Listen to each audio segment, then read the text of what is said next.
আসসালামু আলাইকুম ওয়া রাহমাতুল্লাহি ওয়া বারাকাতুহু। সম্মানিত শ্রোতা, আজকে যে বিষয়টি নিয়ে আলোচনা করব তা হলো তাবলিগ জামাতের বর্তমান পরিস্থিতিতে গলত কয়েকটি কথা নিয়ে গুরুত্বপূর্ণ কথা বলেছেন জাতীয় মসজিদ বাইতুল মোকাররমের খতিব মুফতি আব্দুল মালেক দামাত বারাকাতুহুল আলিয়া। আমাদের মাঝে যে গলত কথাগুলো প্রচলিত তার মধ্যে একটি হলো তাবলিগের দুইটি গ্রুপ। এটা ভুল কথা। সহি তাবলিগের কোনো গ্রুপ নেই। ভিন্ন গ্রুপের নামে যারা আত্মপ্রকাশ করেছে তার ভ্রান্ত। দুই, ভাইয়ে ভাইয়ে মারামারি, এটাও গলত কথা, বরং বলতে হবে হক বাতিলের দ্বন্দ্ব। তিন, আল্লাহ দুই গ্রুপের মাঝে মিল করে দিন, এটা সঠিক দোয়া নয়, বরং বলতে হবে আল্লাহ তাআলা হক বাতিলের পার্থক্য করে দিন এবং হককে বিজয়ী করুন। চার, আমরা কোনো দলে নেই, এটাও প্রতারণামূলক কথা, বলতে হবে আমরা হকের পক্ষে আছি, থাকব। পাঁচ, আমাদের সাথেও আলেম আছে, এটা তো চরম বেয়াদবিমূলক কথা। আলেমরা তোমাদের সাথে থাকবে কেন? তোমরা আলেমদের অনুসরণ করবে।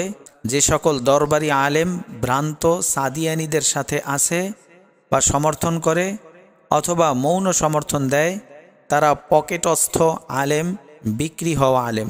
ছয়, মেহনতটা নষ্ট হয়ে গেল।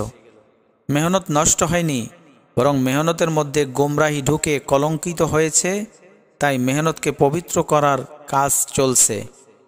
সাত, আলেমরা এখানে নাক গলায় কেন? তারা তো তাবলিগের সাথী না, এটা মূর্খতাপূর্ণ কথা।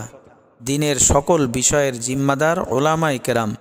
তাবলিগ ব্যক্তি বা দলীয় মেহনত নয়, তাবলিগ তো সকল মুসলমানের জিম্মাদারি। আর এই পদ্ধতি ছাড়া দিন প্রচার করলে তাবলিগ হবে না। আট, আওয়াম ছাড়া ওলামারা চলতে পারবে না, এটাও উল্টো কথা, বরং ওলামা ছাড়া আওয়ামরা দিনের উপর চলতে পারবে না। নয়, চিল্লা বা সাল না লাগালে ইমান ও ইলম পাকা হয় না, বরং ইলম না থাকলে চিল্লা সাল ইমান কিছুই পাকা হয় না। 10, আলেমরা মাওলানা সাদের ব্যাপারে ভুল ব্যাখ্যা দিচ্ছে, নাউজুবিল্লাহ।